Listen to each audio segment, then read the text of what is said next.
እናትና ልጆች ያው የተሰማራ ነው በከብቶች በወተት ተዋጽኦ ላይ ነው። ያው እንደምታያቸው ብዙ ላሞች አሉን። ምርቱ ላይ እንሰራለን የወተት ተዋጽኦ ላይ ቺዝ ቅቤ ምናምን መሸጫችን ላይ ፕሮሰስ እናደርጋለን እና የምንሰራቸው ስራዎች እነዚህን ይመስላሉ። ከ280 እስከ 300 ሊትር እናመርታለን። ከ10 ሚሊዮን ብር በላይ ይሆናል። በእንስሳት ሀብት ልማት ዘርፎች ፒላሮች አሉ። ዋና ዋና ግቦች አሉን። 11 ግቦችን አንግበን ነው የምንሰራ።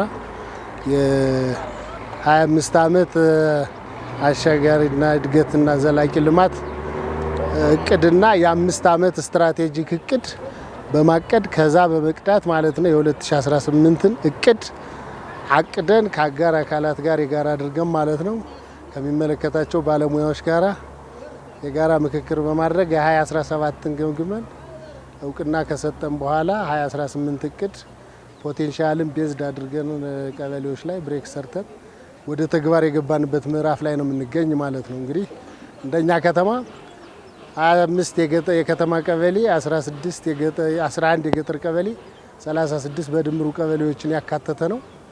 በዚህ ውስጥ እንግዲህ የምንሰራቸው ዋና ዋና አክቲቪቲዎች ከግባችን አንጻር ወተት ሀብት ልማት፣ ስጋ ሀብት ልማት፣ እንቁላል ሀብት ልማትና ማር ንብ ሀብት ልማት ተግባራትን እናከናውናለን ማለት ነው። ምርትና ምርታማነትን ለማሳደግ የመጀመሪያኛ ግባችን ቴክኖሎጂ መጠቀም ነው።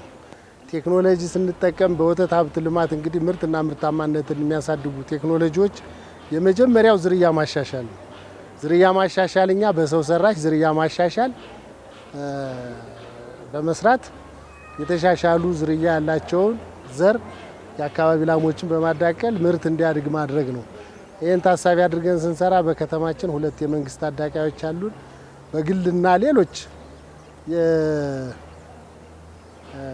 የዩኒቨርሲቲ አዳቃዮችን በመጠቀም 11 አዳቃዮችን ተጠቅመን ማለት ነው ክላስተርን ቤዝ አድርገን በ4 ክላስተር ከፋፍለን እየሰራን እንገኛለን። ዝርያ ማሻሻል ማለት ነው።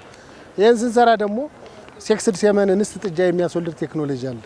እንስት ብቻ የሚያስወልድ ቴክኖሎጂን ከመጠቀም አንጻር ዘርፈ ብዙ ስራ እየሰራን ነው። አሁንም ከአንድ ፋርም ላይ እስከ 55 እስከ 40 30 20 እንስት ጥጃዎች ተወልደው ተተኪ እያባዛን ምርትን እያሳደግን እየሄድን ያለበት ሂደት ነው ያለን ማለት ነው። ይሄን ብዬ እንግዲህ እንደ ከተማችን ወተት ላይ የምንሰራቸው ስራዎች ሁለተኛው ስነ አመጋገብ ነው። ስነ አመጋገብ እንግዲህ አንደኛ አንድ የወተት ላም በምትሰጠው የምርት መጠን ኮንሰንትሬትድ ፊድ ወይም ምጥን መኖ በምትሰጠው የወተት ምርት ግማሽ ኪሎ ግራም ታሳቢ ተደርጎ አርቢው እንዲመግብ ከማድረግ አንጻር ምክረ ሀሳብ እየተሰጠ አርቢው እየተጠቀመ የምርት ሂደት እያሳደገ ያለ ስጋ ምርት ላይ አሁን እየሰራን ያለ ነው። ኦልሞስት ትልቅ ማህበር አለን። አዞ ጠዳ ክፍለ ከተማ ላይ ታግለህ ደግ የሚባል ኦልሞስት ወደ 105 አባላት ያሉት እስከ አዲስ አበባ እስከ ሱዳን በአንድ ዙር 100-200 በር የሚያደልብ አድላቢ ያለበት ሂደት ነው ያለና ይሄንንም የተሻለ ውጤት እንዲያመጣ ከማድረግ አንጻር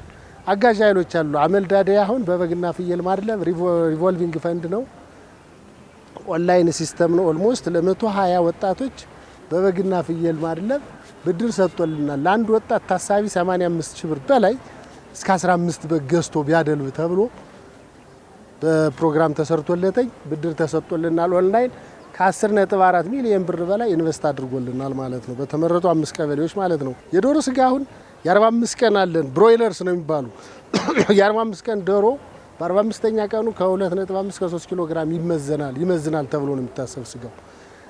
ከዛ ባሻገር እንቁላል ጥለው የጨረሱ ዶሮዎችንም ፕሮቲን ነክ ምግብ መኖ በመመገብ ወደ ስጋ እንዲቀይሩ ከማድረግ አንጻር ትልቅ አርቢዎች አሉን። ኮመርሻል አርቢዎች ስጋ ፕሮሰስ አድርገው አርቢ ተጠቃሚ በሚፈልገው ኢንካይንድ ጭን መላላጫ የሚፈልገውን አይነት ሌቭል አድርገው ፓክ አድርጎ እዚህ ደረጃ ላይ ደርሰናል እና አሁን ያለንበት ሁኔታ ጥሩ ነገር ነው። ይሄም የስጋ ዶሮ ወደ ስጋ ቀይሮ ከመሸጥ ወደ 276 ወር በዓላትን ከመስከረም ጀምሮ ከሐምሌ 1 ጀምሮ እዚህ ላይ ደርሰናል ማለት ነው። ሶስተኛ እኔ እንቁላል ምርት ነው። እንቁላል ምርት አሁን የኛ እንደ ቅንጦት መኖ ምግብ ነው ያልን ነው። የዋጋ መናር አለ እንላለን። ይሄም ራሱ ምክንያታዊ ነው። አሁን ያለንበት አንደኛ ወቅታዊ ጉዳይ ያመጣው ኢምፓክት ነው። ሁለተኛ ህገወጥ የግብይት ስርዓታችን ነው በዚህ ያደረሰን። ምርት አለን፣ ከተማችን ምርት አለን፣ የበቃ ምርት አለን።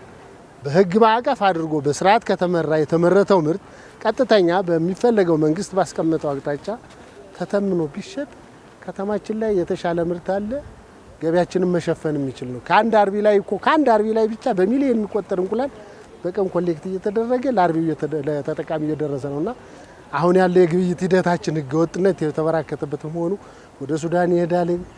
ለሀገራችን የምናገኘው ቢያንስ ምንዛሬ እያጣን እየወጣ ስለሆነ ይሄን ቆም ብሎ ማሰብ ያስፈልጋል፣ የሚመለከተው ባለድርሻ አካል ማለት ነው።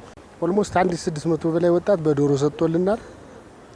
በበግና ፍየል ማድለብ እንደዚሁ ወደ 120 በንብ ማነብ 8 ወጣቶች አሳትፎልናል። ከዚህ ውስጥ 80% ሴቶች ናቸው። ለየት የሚያደርገው ሴቶች ገንዘብ አያያዝ ይችላሉ። ስራ ካስተማርካቸው አይመለሱም። አሁን የኛን ዘመናዊ ፋርሞች እየመሩ ያሉ ሴቶች ናቸው። ውጤታማነታቸውን በጣም ከፍተኛ የሆነ ሴቶች ላይ ነውና ሴቶች ላይ አሁንም ሰፊ ስራ እንሰራለን ብለን ነው የምናስብ። እንደ ከተማችን እንግዲህ ከተማ አስተዳደሩ የመንግስትም አቅጣጫ የትኩረት ማዕከል መሆኑን ግምት ውስጥ በማስገባት ሰፊ እገዛ እያደረገልን ነው። ሰፊ ስራ እንሰራለን።